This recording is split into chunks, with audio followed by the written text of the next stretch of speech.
മലപ്പുറത്ത് ആദായ നികുതി അടയ്ക്കാത്ത ക്രൈസ്തവ ജീവനക്കാരുടെ വിവരങ്ങൾ തേടിയുള്ള ഉത്തരവ് വിദ്യാഭ്യാസ വകുപ്പ് പിൻവലിച്ചു. ഉത്തരവിനെ ചൊല്ലി വിവാദം ഉണ്ടാകുകയും പ്രതിപക്ഷ നേതാവ് നടപടി ആവശ്യപ്പെടുകയും ചെയ്തതോടെയാണ് നടപടി. ചില ക്രിസ്ത്യൻ വിഭാഗങ്ങളിൽ ഉള്ളവർ ആദായ നികുതി അടയ്ക്കുന്നില്ലെന്നും ഇതിന്റെ കണക്ക് വേണമെന്നും വിവരാവകാശ നിയമപ്രകാരം അപേക്ഷ കിട്ടിയിരുന്നു. ഇതിന്റെ അടിസ്ഥാനത്തിലാണ് ക്രിസ്ത്യൻ വിഭാഗക്കാരായ ജീവനക്കാർ ആദായ നികുതി അടച്ചതിന്റെ കണക്ക് ചോദിച്ചത്.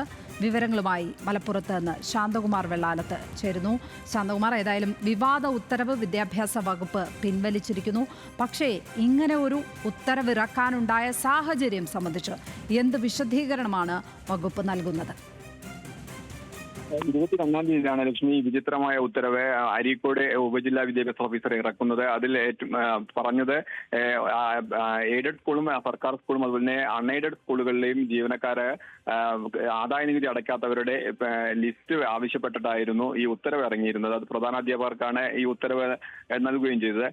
അതാണ് വിവാദമായത്. കാരണം അത് ഈ വിവരാവകാശ നിയമപ്രകാരം ചില ചോദ്യങ്ങൾ വന്നു. അതിനുള്ള മറുപടി നൽകുന്നതിന് വേണ്ടിയാണ് ഇത്തരം ഉത്തരവ് ഇറക്കിയെന്നാണ് ഔദ്യോഗിക വിശദീകരണം. എന്തായാലും ഈ ഉത്തരവ് വിവാദമായതോടുകൂടിയാണ് അതിപ്പോൾ പിൻവലിക്കുന്ന ഒരു സാഹചര്യവും ഉണ്ടായിരിക്കുന്നത്. ഇതിനെതിരെ പ്രതിപക്ഷ നേതാവും അതിരൂക്ഷ വിമർശനം നടത്തിയിരുന്നു ഇന്ന് മലപ്പുറത്തെ വന്നപ്പോൾ. എന്തായാലും ഇന്ന് അല്പം മുമ്പാണ് ഈ വിചിത്ര ഉത്തരവ് പിൻവലിച്ചതായി വിദ്യാഭ്യാസ വകുപ്പ് അറിയിക്കുകയും ചെയ്യുന്നത്. ലക്ഷ്മി. ശാന്തകുമാർ വെള്ളാലത്താണ് മലപ്പുറത്ത് നിന്ന് വിവരങ്ങൾ പങ്കുവച്ചത്.